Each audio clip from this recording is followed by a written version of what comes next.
Hello, friends! Isn't it terrifying to think that someone who is supposed to nurture and care for your children is abusing them?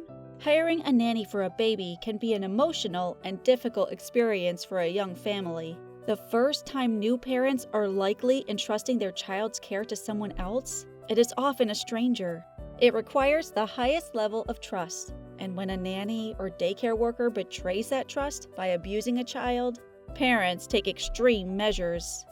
Today, I will tell you a story about a mother who noticed her daughter's unusual behavior shortly after hiring a nanny. She installed a hidden camera to discover what was happening, and when she saw the footage, she was speechless.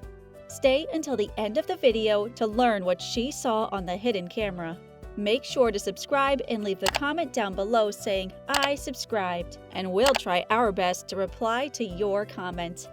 In October 2012, a young couple from Arkansas, Whitney Matney and her husband Chris, were on the hunt for a nanny for their 11-month-old daughter Rayleigh. When Whitney published a post on Facebook, her high school classmate, Melissa Medema, responded to her post. Melissa expressed her willingness and desire to meet up with Whitney.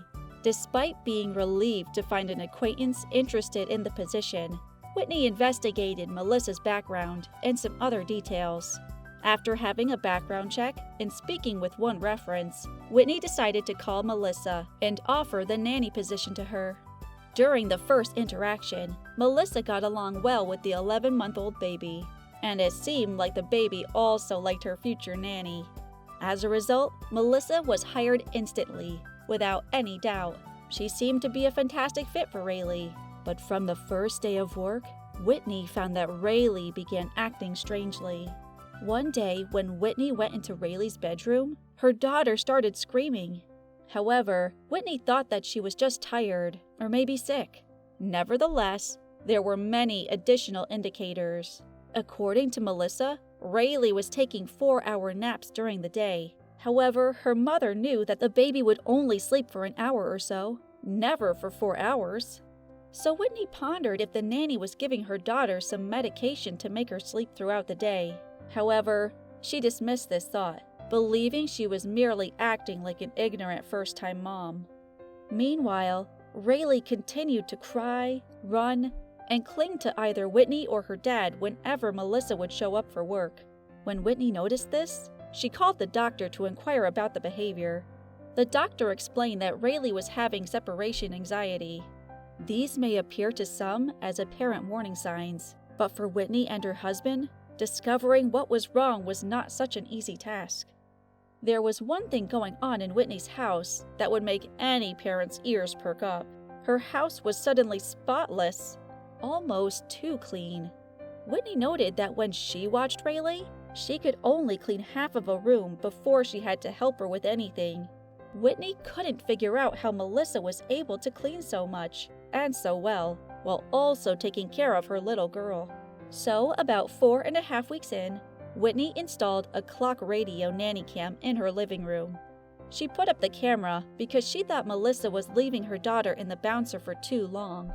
After the first day the camera was recording, Whitney realized something terrible was going on before she even watched one frame of footage. When she turned around to see the camera, it was facing the wall. Whitney felt terrified, like if her heart had just leaped into her throat. The nanny camera was presumably discovered, and the lens was moved to face the wall rather than the room.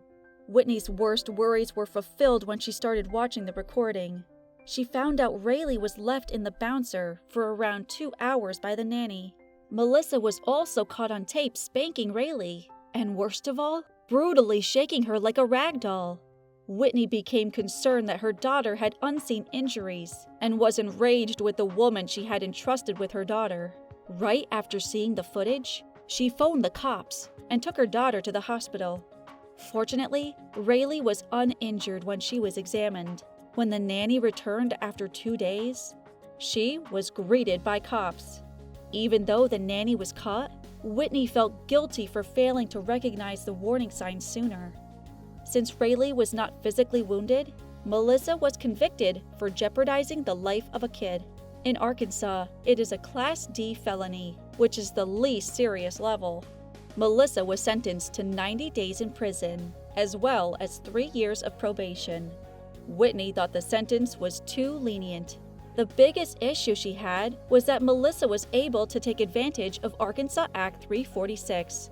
This act allows first-time offenders to be sentenced to probation and have their records expunged once they complete their probation. After doing some research, Whitney realized that if someone like Melissa had her record wiped clean, a family would have no idea she was ever convicted of her crimes. Whitney was enraged by the thought that someone like Melissa could go about and watch other children with no repercussions at the end of 4 years. She thought it was just insane that aside from sex criminals, there is no publicly accessible internet registry of child abusers in the country. A family could unwittingly hire someone like Melissa.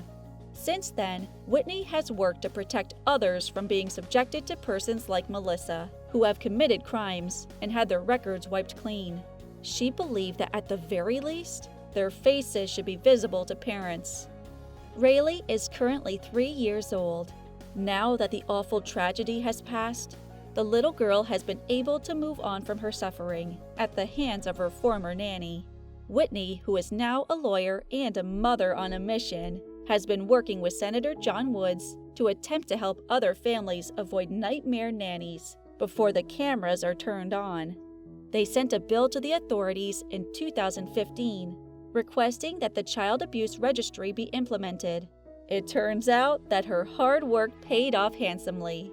Arkansas now has its own Child Maltreatment Central Registry, which was established in 2017. The State Department of Human Services is in charge of keeping this information up to date. Other states, such as Michigan, Iowa, and Indiana, have also established registries. Rayleigh, who is described as sassy and usually smiling, can now enjoy life as a toddler, and her mother can finally relax. So what happened with this awful nanny Melissa after she completed her sentence? During the time that this incident was making international headlines, no one heard from Melissa. She did not cooperate with the reporters. Her motivations are now unknown to the general public. One thing is certain, she will never work as a nanny again. Even though this is a horrific incident, it has happened before to many other families. Whitney's fast measures, thankfully, averted further catastrophe for her daughter. Other families were not so fortunate. Many children are mistreated by seemingly trustworthy individuals. The primary point of this story is that all parents must do their homework before hiring a babysitter or nanny. Our story ends here. Before going anywhere, make sure to hit that subscribe button and smash the bell icon to get notified about more inspirational and interesting stories like this one. I hope you enjoyed this video. See you next time.